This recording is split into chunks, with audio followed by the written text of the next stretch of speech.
Hi! Welcome to Bookbox. Don't forget to subscribe and tap the bell icon to get our latest videos.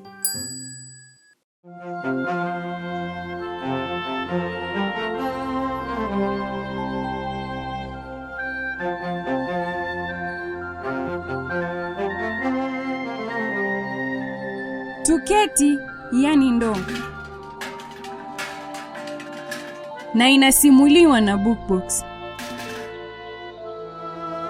Tuketi alikuwa ni ndoo yenye huzuni kubwa ulimwenguni. Kuna wakati yeye alikuwa mpenzi wa shamba na mkulima alikuwa anamtumia kubebesha na mkono wake ulio na nguvu alipokuwa akienda kuchota maji. Hii ni ndoo nzuri, akasema. Baada ya muda kupita, Tuketi alitoboka kwa ghafla.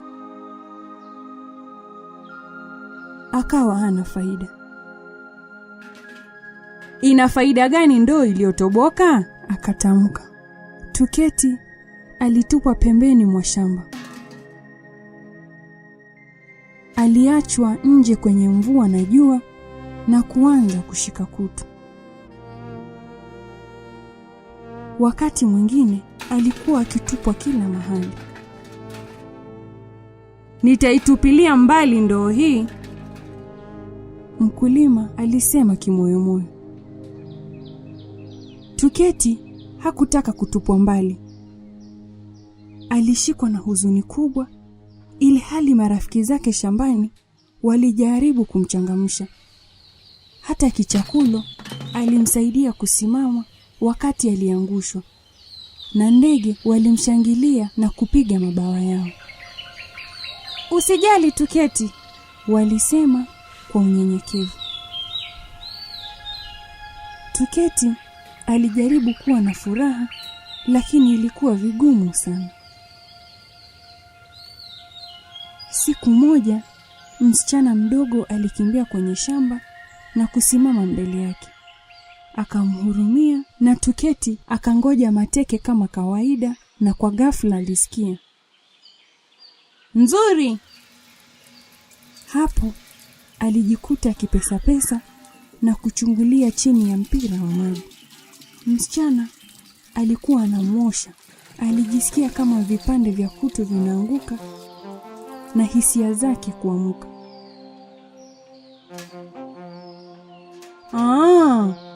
Una shimo kubwa tayari, msichana alisema wakati alipochungulia ndani. Ni nzuri zaidi. Tuketi hakuamini alivyosikia. Alikuwa anataka ndoo iliyo na shimo. Msichana alimchukua na kumjaza mchanga ulio na rutuba na kupanda mti mdogo wa maua ya waridi. "Huu ni mti mdogo wa maua ya waridi," alimwambia Tuketi. "Ni lazima unisaidie ni utunze, sawa?" Tuketi alikuwa na furaha sana. Msichana alikuwa anamtaka kweli. Kwa hiyo alimuuliza kama atautunza huo mti mdogo wa maua ya waridi. Tuketi karibu apasuke kwa furaha. Alijinyorosha kwa majivuno wakati msichana alipomaliza kupanda. Kwa uangalifu akamweka Tuketi mahali pazuri kwenye varanda, iliyokuwa ni pembe nzuri na iliyotunzwa kutokana na upepo na mvua. Tuketi alifunga macho na kutabasamu kwa rafiki zake shambani. "Angalia, mimi na utunza huu mti mdogo wa maua ya waridi." "Tuna furaha kubwa kwako Tuketi," Kichakulo alisema, na ndege wakaimba kwa furaha.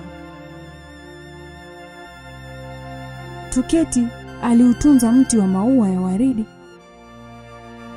na alikuwa anatembelewa na yule msichana pamoja na marafiki zake kila siku. Kwa hivyo, alikuwa ni ndoo yenye furaha kubwa ulimwenguni.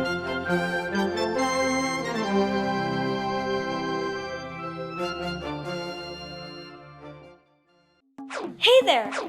Don't forget to like and share this video.